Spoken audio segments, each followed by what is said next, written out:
আপনি কি দৈনন্দিন জীবনে রেগুলার খাবার খেয়ে বোর হচ্ছেন? আপনার কি চাই সম্পূর্ণ নতুন কিছু? তাই আপনাদের জন্য আজকে নিয়ে হাজির হয়ে গেলাম সম্পূর্ণ নতুন একটি রেসিপি। আসসালামু আলাইকুম সবাইকে। আজকে আমি বানাতে যাচ্ছি শেফার্ডস পাই। এটা অথেন্টিক রেসিপি থেকে পুরোটাই ভিন্ন। আমি পুরোটাই নিজের মতো করে করেছি। চলুন শুরু করি। প্রথমে আমি কড়াইতে নিয়ে নিলাম 2 টেবিল চামচ পরিমাণ সয়াবিন তেল।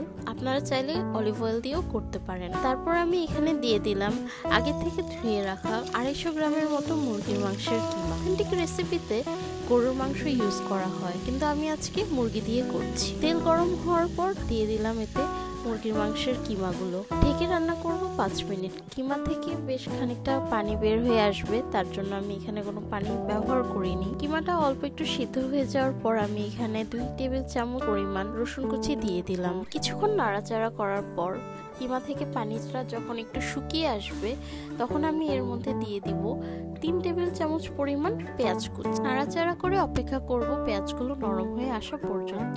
2 থেকে 3 মিনিট পর যখন পেঁয়াজগুলো নরম হয়ে আসবে তখন এর মধ্যে দিয়ে দিব আগে থেকে কেটে রাখা 1 কাপ পরিমাণ টমেটো কুচি। টমেটোগুলো দেওয়ার পর ভালোভাবে নাড়াচাড়া করে 10-15 মিনিট রান্না করে নিব, যেন মাংসের কিমাগুলো নরম হয়ে আসে এবং টমেটোগুলো গলে যায়। টমেটো অ্যাড করার পর আমি এর মধ্যে দিয়ে দিয়েছিলাম 1/2 কাপ পরিমাণ পানি, যেন মাংসর কিমাগুলো ভালোভাবে সিদ্ধ হয়ে আসে। পানি অ্যাড করে আমি ঢাকনা দিয়ে ঢেকে মিডিয়াম আঁচে 10 থেকে 15 মিনিট রান্না করে নিই। 10-15 মিনিট পর মাংসের কিমাগুলো যখন 70% এর মতো সিদ্ধ হয়ে আসবে, পানিগুলো অনেকখানি শুকিয়ে যাবে, তখন এর মধ্যে আমি দিয়ে দিব 1 চামচ পরিমাণ চিলি ফ্লেক্স, 1/2 চামচ পরিমাণ গোলমরিচের গুঁড়ো এবং দিয়ে কিছুক্ষণ নাড়াচাড়া করে নিব। ঝালটা আপনারা আপনাদের টেস্ট অ্যাকর্ডিং কম বেশি করে নিতে পারেন। আমি এখানে 1 চামচ দিয়েছি, আপনারা চাইলে আরো বেশি দিতে পারেন। ভালোভাবে মিক্স হয়ে আসার পর আমি এর মধ্যে দিয়ে দিব 3 টেবিল চামচের মতো টমেটো সস। টমেটো সস দেওয়ার পর আমি এখানে ব্যবহার করব রানা চিলি সস। আপনাদের কাছে এই চিলি সসটা না থাকলে আপনারা টাবাস্কো ইউজ করতে পারেন, অথবা যে কোনো চিলি সস ইউজ করলেই চলবে। সসগুলো ভালোভাবে মিক্স করে রান্না করব আরো 2 থেকে 3 মিনিট। প্রয়োজনে অল্প একটু পানি অ্যাড করতে পারি। 2 থেকে 3 মিনিট পর আমি এর মধ্যে আরো সামান্য কিছু পেঁয়াজ কুচি দিয়ে দিব। পেঁয়াজ কুচিগুলো দেওয়ার পর নরম হয়ে আসা পর্যন্ত কিছুক্ষণ ওয়েট করে নিব। এখন আমি অ্যাড করব প্রয়োজন মতো লবণ। লবণটা আমি পরে দিচ্ছি, কারণ সসে অলরেডি লবণ থাকে এবং মুরগিটা সিদ্ধ করার সময়ও আমি কিছুটা লবণ দিয়েছিলাম, তাই এখন প্রয়োজন অনুসারে লবণ দিয়ে নিলাম। এরপর আমি এতে 1/2 কাপের মতো ক্যাপসিকাম দিয়েছি এবং এখন দিয়ে দিচ্ছি একটা ফ্রেশ অরিগ্যানো লিফ। আপনাদের কাছে ফ্রেশ অরিগ্যানো না থাকলে আপনারা ড্রাইডটাও ব্যবহার করতে পারেন। সবকিছু দিয়ে মিডিয়াম ফ্লেমে কিছুক্ষণ রান্না করলেই তৈরি হয়ে যাবে আমাদের কিমা। কিমাটা রেডি হয়ে যাওয়ার পর আমরা এটাকে সাইডে রেখে দিব। এরপর আমরা চলে যাব আমাদের নেক্সট স্টেপে। এই যে আমাদের কিমা রেডি।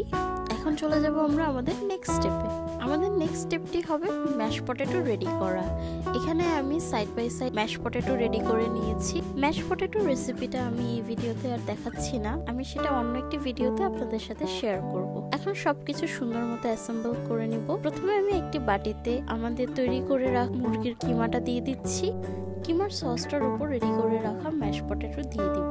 কিমা আর ম্যাশ পটেটোর রেশিও হবে 1:4, অর্থাৎ বাটির 4 ভাগের 1 ভাগে যাবে কিমা আর বাকি 3 ভাগ হবে ম্যাশ পটেটো।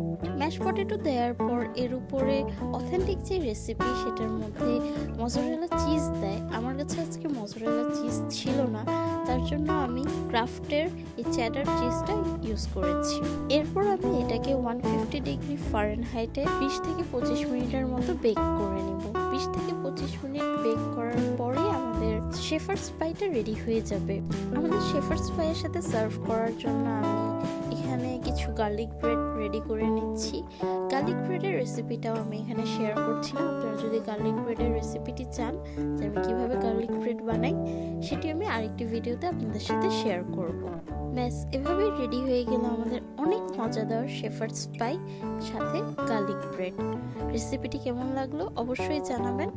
ভালো থাকবেন, আল্লাহ হাফেজ।